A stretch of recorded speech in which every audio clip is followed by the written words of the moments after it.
Hello, my name is Matthew, and I just read The Adventure of the Three Students by Sir Arthur Conan Doyle. This is a part of my read along series and book club with Steve Donahue. We're reading murder mysteries in the month of March, and we're reading all of the Sherlock Holmes short stories. And I love these kind of stories. The Adventure of the Three Students is set in another location.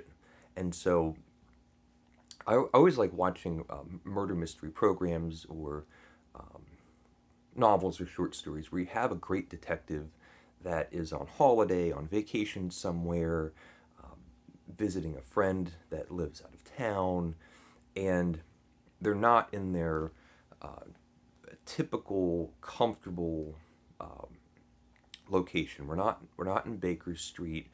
Sherlock, when we find him, is already in a disagreeable mood. He doesn't have his nice, comfy chair. He's not in his apartment. He doesn't have all of his vials of chemicals. It's just Sherlock and Watson in a little university town in England, and we're told by Watson all the names have been changed around. We don't know which town it actually is because it would cause a scandal and all that. So Watson's letting us know he had to fictionalize the story in order to safely tell it for the enjoyment and the fascination of the reader. There's a lot of great things happening in this short story. We're going to have a case, but it's not one of those stories where Sherlock or some detective is now on a beach resort or at a watering hole somewhere, and you get the feeling that murder and sensational crime just follow these detectives everywhere they go. There's just a trail of killing sprees behind these detectives when they go on holidays or leave their house. Instead, we get a case that is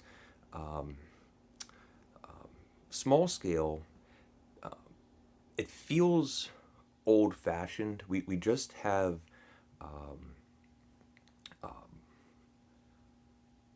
a puzzle box mystery that needs to be solved. And it's a professor that comes to Sherlock hugely relieved because he's had something terrible happen. The professor has had something terrible happen. Hugely relieved to find out, against all odds, that Sherlock just happens to be in town. Sherlock doesn't even want to listen to the guy. He goes, I've got a problem. I have something that I want to tell you." Sherlock just says, I'm already busy because he's disagreeable. And the person says, please, just let me tell you what's happening. Maybe you can give me some hope or advice or involvement. And although he's disagreeable, Sherlock is still curious at heart. He likes a, a good story and a good mystery that needs to be solved. And we just have this guy, he's a professor, and he's about to have this exam. The winner of the exam, the student that wins the prize, gets a scholarship that involves a lot of money. And the mystery comes down to there's a possibility that one of these three students got got the answer in advance and would have an advantage over the other two students. And it's a work of translation. It's going to be a page and a half of Thucydides that the professor has selected. He has the the printer that he's worked on. He's scrupulously gone over the Greek to make sure that there's absolutely no errors for the students during their examination. He has a small office in his house. He has his servants, his one servant, and it's in this building where the three students also reside in different parts of the house or building.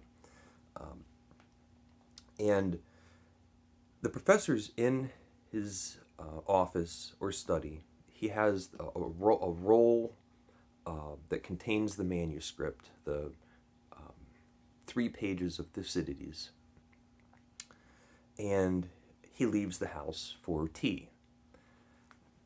He has a servant who's been with him for a decade or more than a decade. Loyal, dependable, shouldn't have any suspicions that this guy's doing anything. There's nothing that can benefit him. And he has a key to the guy's house or office anyway. And accidentally, this servant goes into the office and leaves. And when he leaves, he left the key in the keyhole. And so the professor comes back to the apartment, the house, whatever it is, sees that the key is in the keyhole. The door is unlocked. He goes in, and the papers are now arranged around the house. Obvious that someone had been in there and had been looking at them. And he's there seeking guidance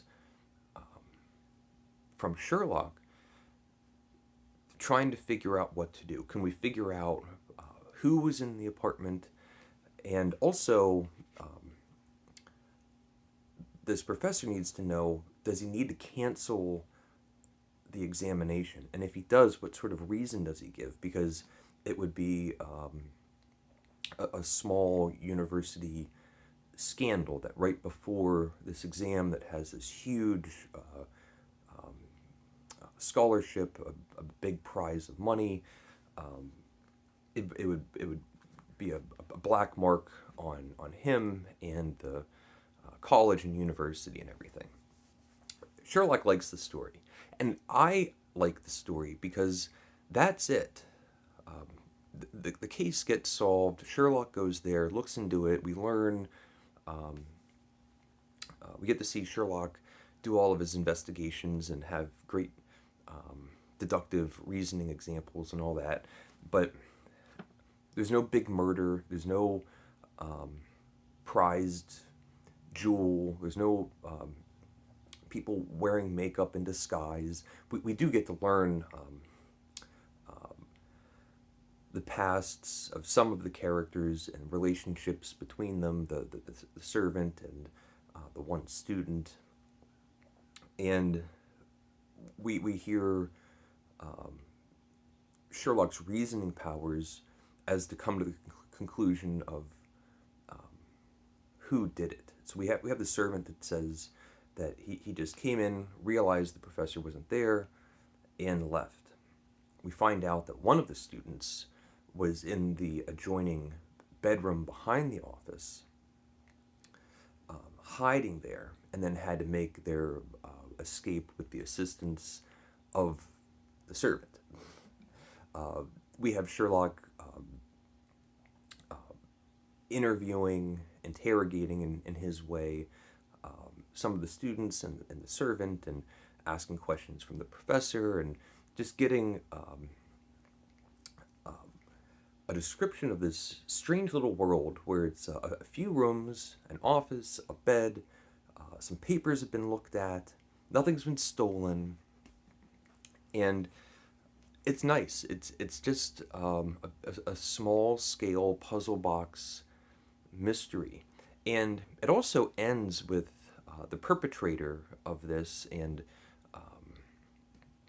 the abettor, the servant, not being bad people, not being criminal masterminds. We actually get a letter of apology from the student that broke in. The letter of apology was written at the urging of this servant that helped him get away with not being caught at the time. So, no big villains, no big criminals, just a strange mystery of someone that went into someone's apartment, or office, or study, or whatever, ruffled around some papers, and could have caused trouble for an examination that had a scholarship. Really enjoyable. That was The Adventure of the Three Students, an out-of-town story where Sherlock solves the case for a hapless professor. Let me know if you've read it, and thank you for watching. Please leave a comment if you would like, and take care.